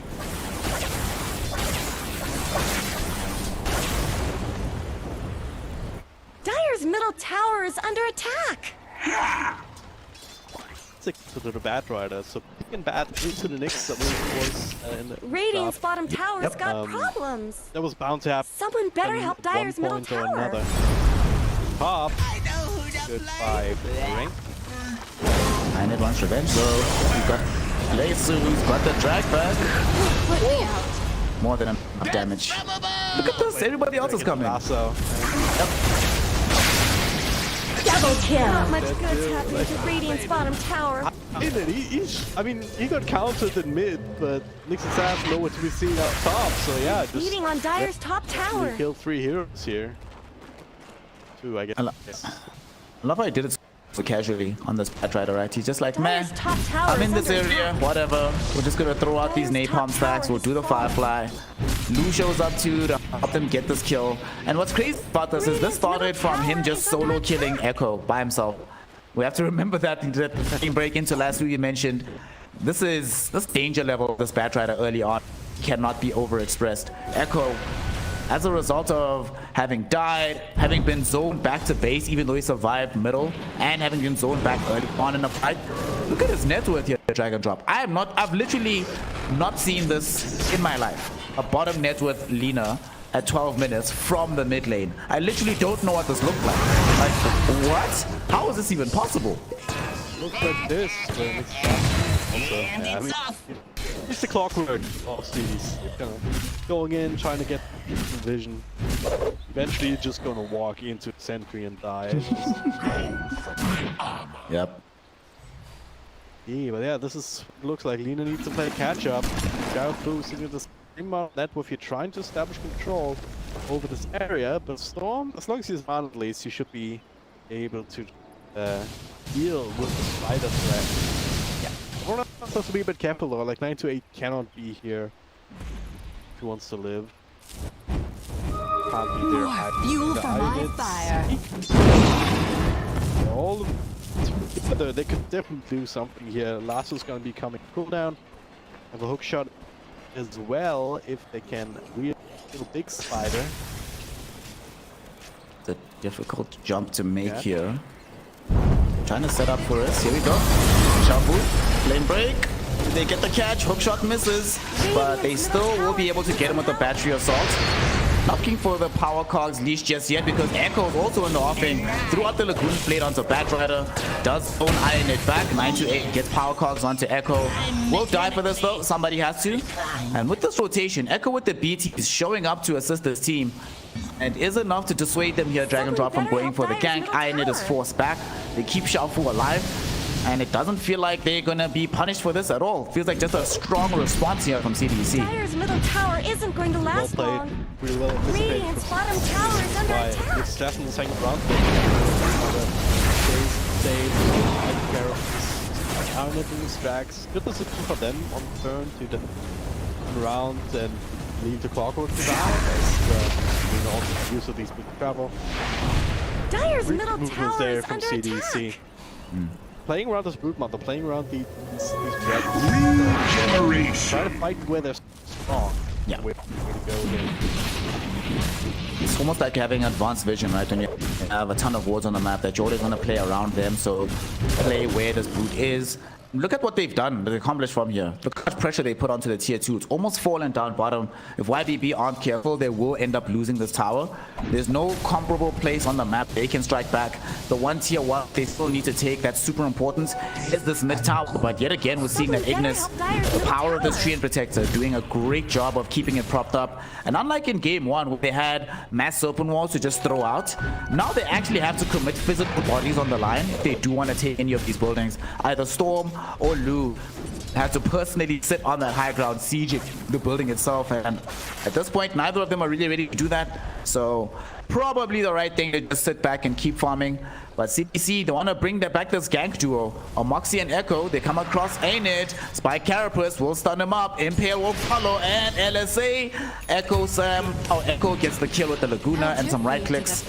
Love to see it. And you were talking about how good Spike Carapace is whenever he's around the Batrider. Even Firefly, the spell that's supposed to protect you, ends up ultimately being what dooms you. Yeah. That BKB, but with all these steps, all down is some nice progression. Because die now ahead of him. But we also think they can shoot up kind of one.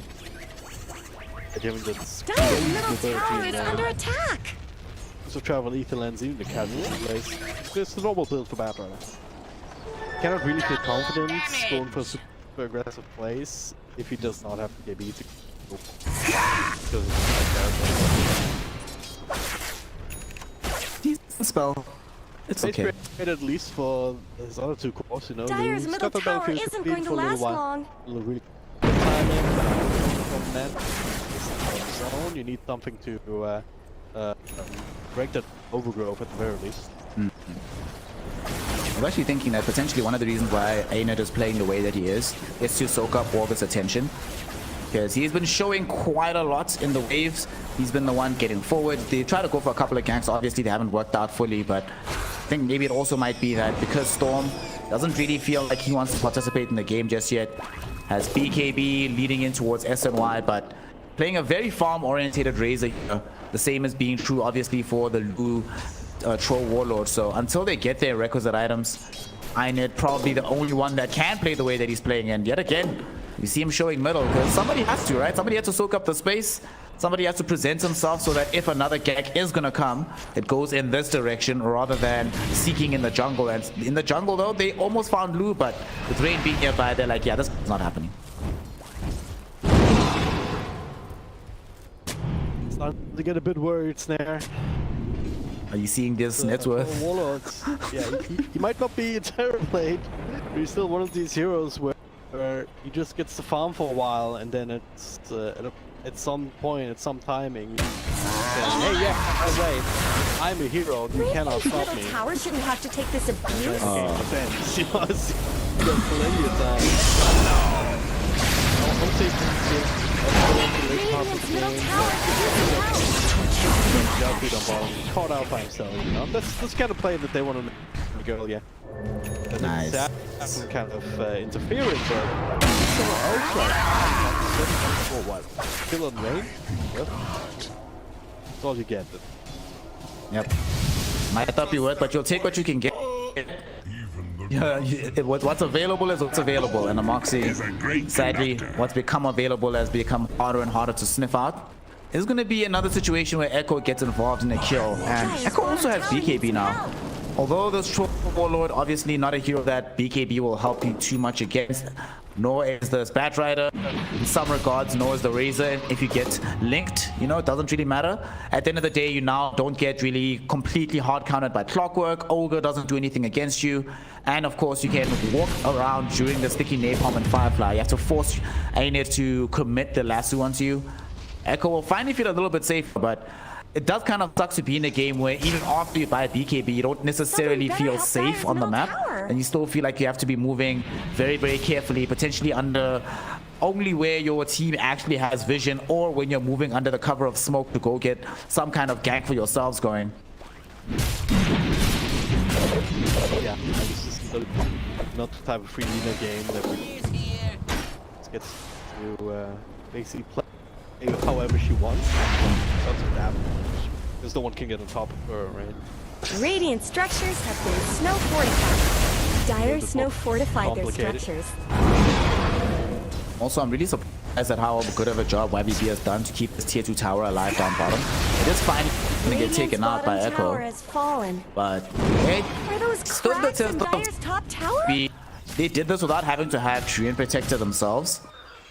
But CDC, now that they do take this is more area of the map that Shafu can play around. Oh, KB gets popped and they want to jump onto Storm. Looking at Echo, they have the Eye of the Storm going and the right clicks, and he does find the kill very quickly. Lasso back, they get the Dragon on the next assassin as he's also gonna end up taking a tumble here. It does seem like it.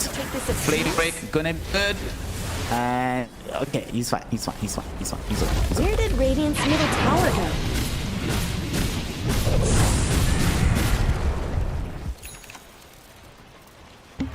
Dire's middle tower is under attack.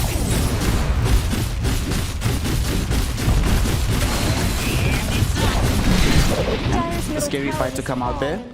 And Echo, although they lose Echo, for CDEC, it's not great. Drag and drop, it's not the happy situation that they would prefer. You know, you don't have access to this Lina, she's down.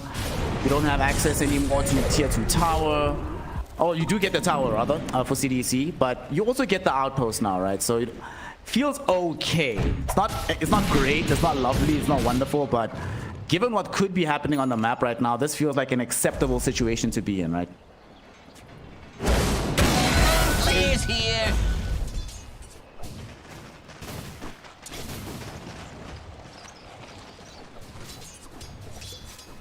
Echo out. Just on the map, hoping to see if he can get closer towards having a 4-staff. This is one of those big things. Whenever you're playing against a Clockwork, it is super important to ensure that you do get access to a young 4-star for yourself. As many as humanly possible, honestly, is what is preferred. When you have as many 4-stars as you can, that way, whenever Clockwork hooks into you, it's not a guaranteed kill from the rest of the team. There's always a way out of that fight. As we see Inet grabbing an invis rune right quick, wanting to maybe go on an vision, but they saw this happening on the side of CDEC. They are ready with vision as well. The sentry plop down. Inet will happily go onto the high ground, but now here's the turnaround. Spike Carapace into the impale. Will they have the damage for the start? Not just yet. The lasso still emerges. Echo, with the help of MKS, they still do get the kill onto Inet. Does cost them the life of this Nexus Storm. Chasing for more. He really wants Echo, but LSA will connect as the BKB expires. They've also lost this hold on the backline. The Guna Blade flying onto Storm. Here comes MKS with the triple kill. He now steals away the Razor Form, chasing onto 928. This Clockwork is going to end up dying here as well, as MKS with the ultra kill on the Morphling.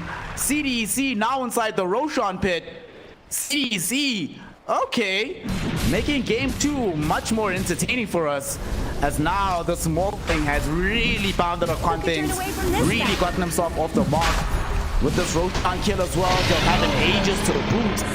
From an ultra kill to an Aegis, that is a boost of what, like 2,000 net worth overall, effective MKS. Still second to the Troll, but very, very close now to having the full E-Blade. Actually has it. It's flying in off the courier right freaking now, Dragon Drop. Morphling fully online, definitely. So my internet went out a little bit more rapidly. Like a little bit more, with a little bit more finality. So I tried to restart my route, so maybe it's a little bit. We'll see. It's apparently a missed YBB losing Roshan, and then one more hero. Yeah. What happened? I was just only gone for a moment. So they went for a fight here on the side of YBB. Nice one. They went for a high ground fight because they had a little bit of vision with Inet. They looked for Echo, and they found Echo. They tried to get Echo, but they lost out on everybody in the process. Inet died first, and MKS, after killing Inet, he solo killed Ogre. Then they realized, wait a second, the Storm Razor is up on the high ground here with BKB active, but the BKB is about to finish. He doesn't actually have much backup behind him. So why don't we just go kill him? And then they just went and killed him, and they got an ultra kill on the Morph. It was wonderful. We talked about last game, obviously, about the Terrorblade. We talked about this game, but obviously Morph the reason why flag T's dropped this time around, like Protector kind of slowing it down. The reason is because this Morphling is actually a pretty good hero. He can scale very well with farm, and yeah, if you get a bunch of kills out of nowhere, I mean, catapult you forward. Start for defense, you play for offense,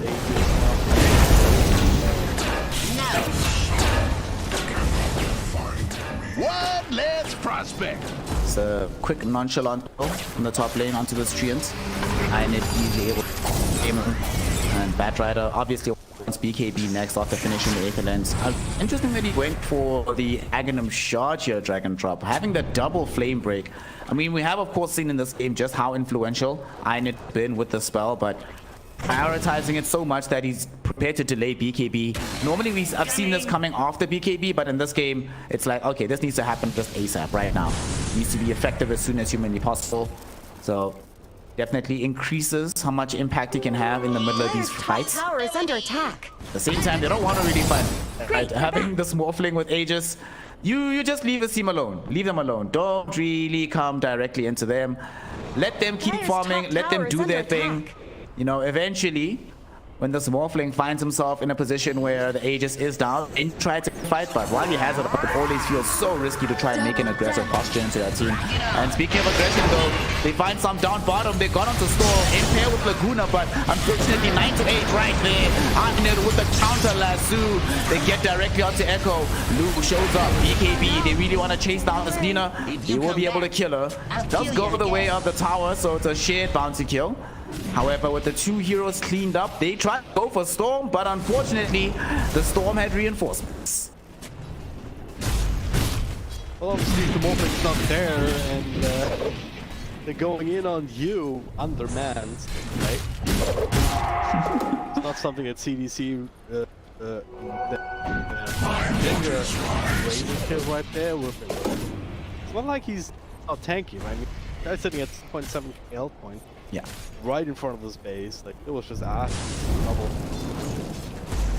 Lucky right there for YBB. And he also Full farming, and he's going for the Scotty. The Scotty is amazing. Fired up against the Lincoln Sphere himself, just to protect against the last zone.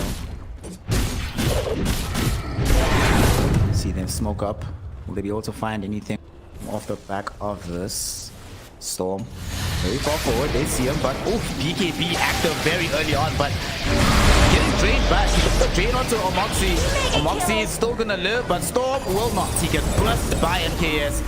Last time around, they didn't have them walking to go get the kill. This time they do, so Storm dies for sure. And now chasing for a couple more kills.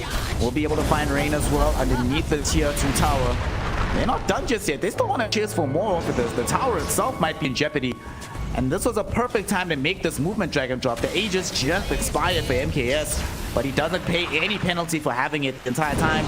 They don't make aggressive moves into him. Got all his farm, but sadly didn't get enough farm. How on earth has Troll been able to farm this much in these last few minutes? Radiant's top tower deserves just as much help as bottom. Radiant have fortified their structures. I'm sure, but Radiant's top tower is under attack. Radiant's top tower has fallen. He's gonna need to use them at some point. Another fight where the Razor was kind of low and thought, oh yeah, maybe I can get a kill here. And he didn't factor in the use of the next assassins. So well timed on this. Deciding with the BKB going down, at which point Morphling was gone finished. Even before that, I mean, it was tons of damage. Yeah, more than 300 to pop. Dire's bottom tower is under attack. Lincoln's here now.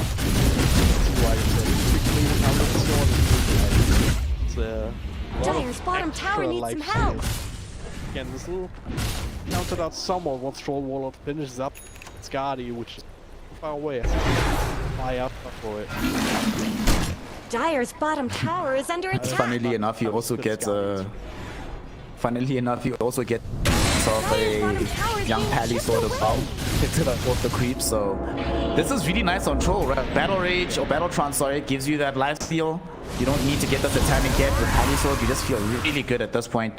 You still probably want Satanic at some point, but feels real nice. And as a way to demonstrate how nice he feels, he's gonna say, hey team, come over. Do we? Okay, I thought the smoke can go do something, but they're like, nah, they're gonna chill. Maybe wait for this next Roche to respawn instead. Double damage!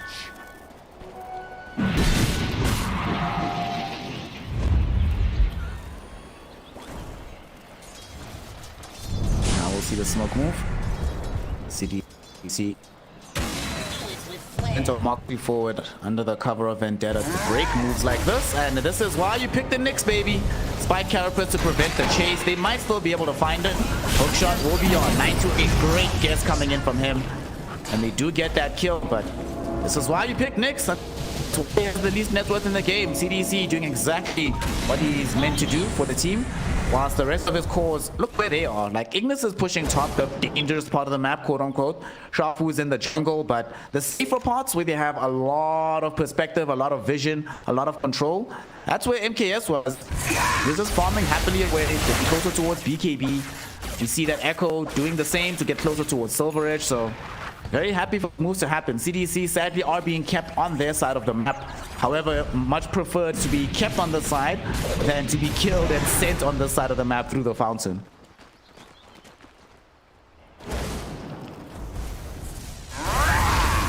Anything able to kick them out of their jungle.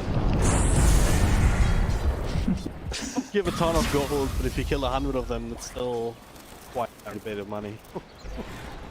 It's a decent amount of scratch, you know. Yeah. It's also great. Root Mother has a freaking pipe of insight. You give them 100 units or something like that.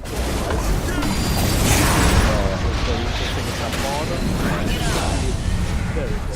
5 against 1, a bit unfair. That's fine. That's right. Nope.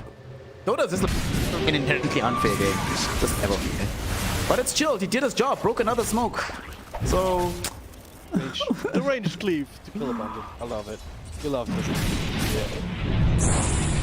Such a weird thing with Troll Warlord, right? You can go off the ranged axe and turn it to melee mode and you get the cleave effect. This is splash attack. A balanced game as well, you know. On top of being very fair, it's also very, very balanced. There's no problems with it, and some problems may emerge now because they have a full basher out on this Troll Warlord. Oh boy, hook shot. Oh, flying forward, 9 to 8. They catch the Morphling. No! KS, will he die here? E-Blade out onto Blue, trying to get himself away from this fight. Ionet slows him down with this last rule. He got off the strength, but it's not going to matter. His team routed away. They're trying to run. They're trying to get themselves away from this fight. They'll be able to do so. Ignis blinked away. Echo utilized the Shadow Blade.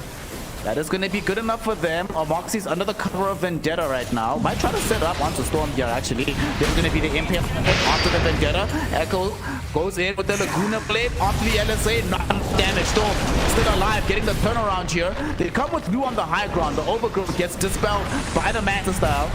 And Blue is falling a bit low.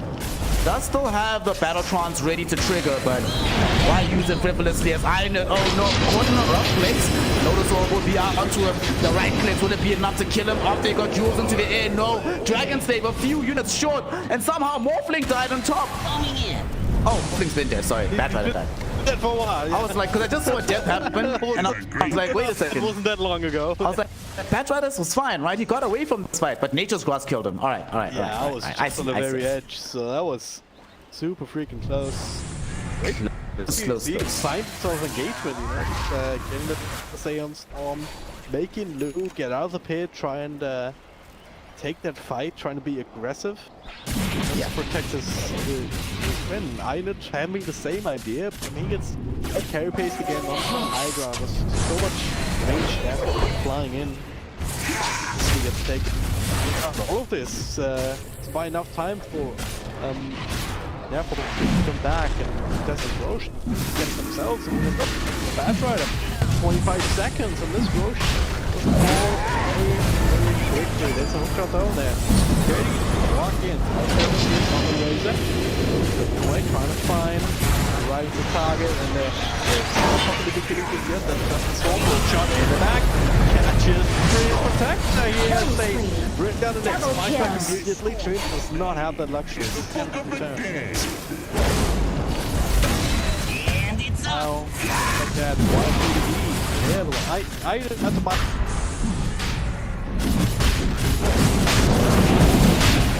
Suddenly, they have this advantage. The 8 who picks it up with the odds. Well, needs to take this one away. This is very, very scary. Does he keep the shot or give it to Razor or something? Who's the best shot carrier? Now he's gonna keep it. Get himself that Rampage. Don't worry about it. Rampage early, available. It's online here for the Troll Warlord. We're gonna see how he's gonna be able to utilize fights. He is choosing to walk around without the basher. Doesn't feel like he needs it unless he's fighting. The other items will help him farm a bit better. And even with Aegis, you don't want to walk around without BKB. But this is so terrifying for CDEC. Although they made that hold, they do not really have the ability now to fight into the double 8%. It's hard to bait them into a fight. They fight 9 to 8 potentially. Ionet also gets the last 2 jump. KB, they drag you back. Moxie, and here comes Luke, cleaving through Echo as well as a Moxie. Double kill immediately for the troll. And they're trying to chase for more. Blink away from Ignis, keeps him alive for now. Yeah, I have the Storm of the Razor, hitting various targets, doing its thing, but not going to be enough just yet. Nobody gets caught out. There's not enough stuns and disables after they've used the lasso, but they don't need them to kill the towers. Is that what they're going to do? Tier 2's gone. We were speaking earlier about how, you know, they can't really push unless they themselves physically siege with Storm and Lu. Storm and Lu are so strong now that they don't mind doing that for the rest of time here, Drag and Drop, taking every single building that they can. Dire's top tower is gone. Just a cold fog left BC and behind. Razor. They actually end up going this the pressure build that we played. Just purely on Dire's the right. top tower is under attack. Really trying to stay alive.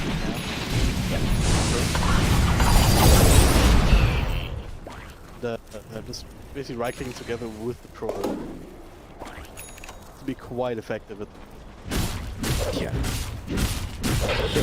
Crazy. And it's so difficult. They have such a hard time already killing him. Now that he has Satanic, on top of having the SNY, with AC, with BKB, got 19 armor, 3.5k HP, still has BKB to go, just picked up a Trickster Cloak.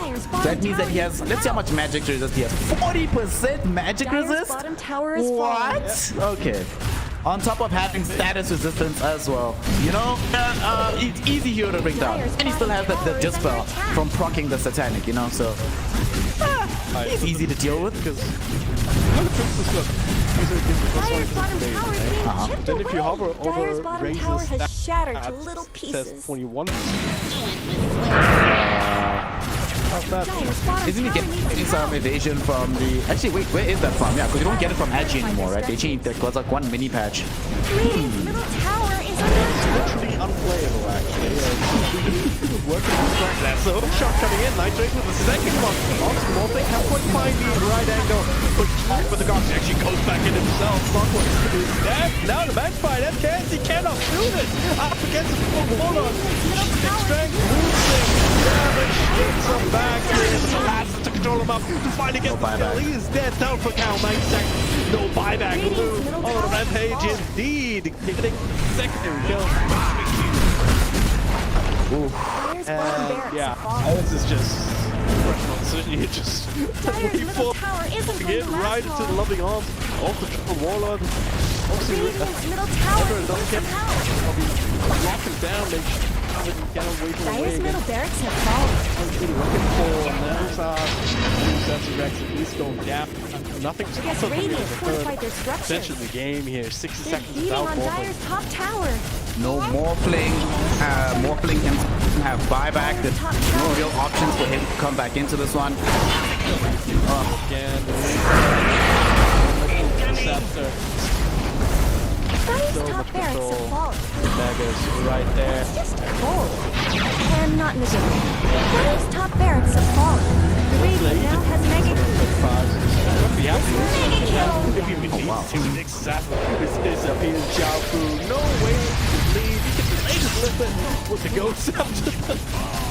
Yeah, that's a little bit sad. This game, that's good. Good down from there. double kill. They still have the first Aegis life inside the fountain as well, so if they come back, it's not like the troll dies. Just gonna walk away, refresh. They go again with the Battlecross Rampage directly on the Morphling. How do you get multiple kills inside the fountain? YBB demonstrate exactly how that's done. They make it happen. They get the dub. GG, well played as core. Them with a strong 2-0 over the side of CDEC here. And it's not like we didn't foresee a game like this might happen, but this troll, Lu, my god. My god. And